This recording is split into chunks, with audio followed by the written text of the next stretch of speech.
I decided to record this video uh, to give my understanding of security, and my intended audience is common people on the street. If you have concern about your security, probably you will buy a weapon, a gun or something like that, so that you have a fair chance and it acts as a deterrence. But that will be only for some dacoits or maybe some thieves or some trouble creators. However, if you have a security problem with your neighbors, then it won't solve the problem. You need to address the irritants or the misunderstandings, and that's the only way. The other option is you leave the neighborhood, you leave the place. That's the only way. If you apply this to individual, it's all right, but when it comes to countries, you can't leave your uh, you can leave, individual can leave the country, but you cannot take your country to some other place. So if you have a problem with your neighbors, then it's better to indulge into what I said, removing the act of removing the irritants, the misunderstandings.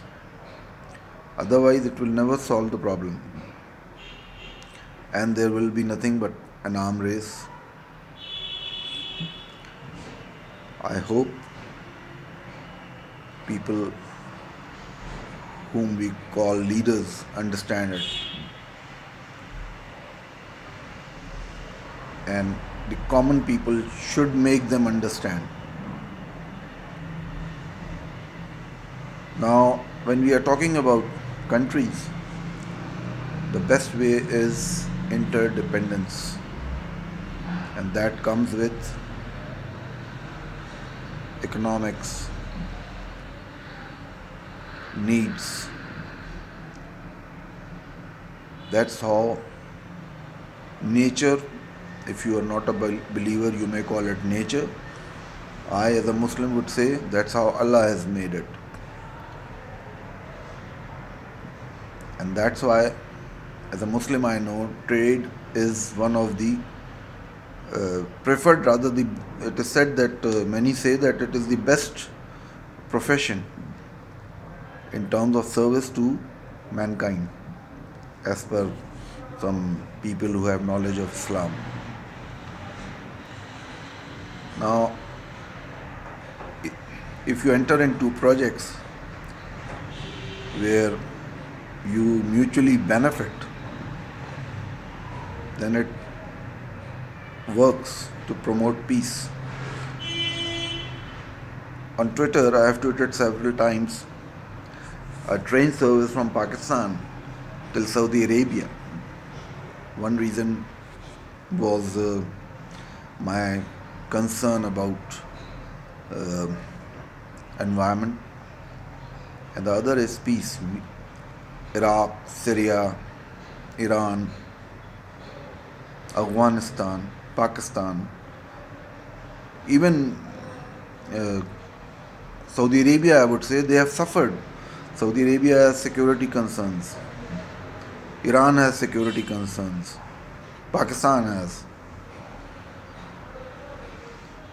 If we have a train service in which all these countries like Pakistan, Iran, Iraq, and Saudi Arabia pool their resources and start the service, it will serve the pilgrim and the ziaraat. People go to Iran, people go to Iraq, and for Hajj and Umrah to Saudi Arabia. and a very large population lives in India, they can also benefit from it. It also serves in terms of environments.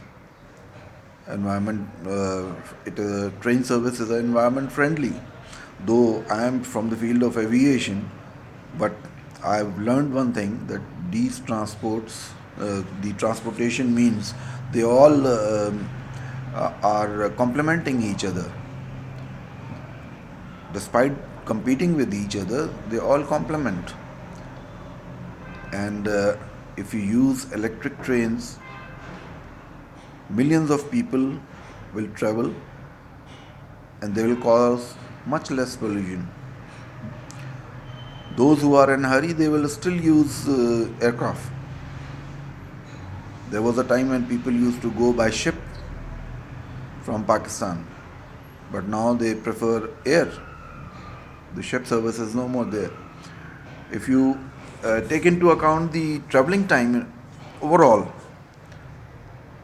usually train stations are within the city, so the traveling time is less. Airports are outside the city, and yet you have to pass through all those congested streets or heavy traffic jams and all those things. Then a train traveling, like I was looking at Saudi train, it travels at 360 or 50 kph. So then most of the aircraft travel approximately a little above twice this speed. But then you have to report 2 hours in advance, plus traveling time to the airport, and then collection of baggage, etc., and all those security things. So if you add up all these individual action times for each phase and compare it with train, it is almost 2 or 2.5 times that of aircraft. Aircraft travel at approximately 600 knots. I suppose most of them they travel at this speed. So if you are travel similarly, when the rail line is there, it's not just the pilgrims or the people going for ziaraat will avail it. You can also use it for freight or cargo. There are many restrictions if you send items by air like chemicals, etc. You cannot send it. There are restrictions, safety reasons. Whereas train doesn't have that. Yes, you can say okay by ship. Yes, you can send it by ship also. But then what about the perishable item like fruits, vegetables, and other items?